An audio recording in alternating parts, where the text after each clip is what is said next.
33 కోట్ల దేవతలను మానుష్య రూపంలో ఉండబడేటువంటి మానవుడికి నఖాది శిఖపర్యంతం శిఖాది పర్యంతం నఖ పర్యంతం దేహస్థ సర్వ అంగవయాలన్నీ కూడా ఈశ్వరుడి యొక్క రూపంలో నా రుద్రో రుద్రమర్చయేత్ అనేటువంటి భావన చేత రుద్రత్వం ప్రతి మానవుడు పొందగలిగినటువంటి శక్తిని ఆపాదించాడు. తద్వారా మానవుడు కూడా ఈ జన్మలో ముక్తిని పొందేటువంటి అవకాశం వచ్చింది కనుక అటువంటి కైలాసానికి ఆ పరమేశ్వరుడు సాహిత్యమై అక్కడ ఉన్నాడు.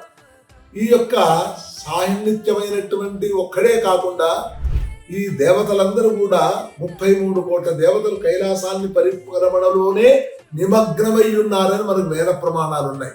కనుక పార్వతీ పరమేశ్వరులు మరి మహా ఋషులు మరి స్కందాది పురాణములో చెప్పబడినటువంటి యొక్క భావనలో దేవతలంతా కూడా నిమగ్నమై ఉన్నారని, అటువంటి దేవతలు మనుష్యలోకంలో మానవుని జన్మను సార్థకత్వం పొందడానికి మాత్రమే ఈశ్వరుడు లయకారకుడై తిరుగుతున్నాడని, అటువంటి ఈశ్వరుని మనం సందర్శించి పూజలు చేసి ముక్తిని పొందే మార్గాన్వేషణ పొందుతున్నామని అటువంటి అవకాశం వచ్చింది.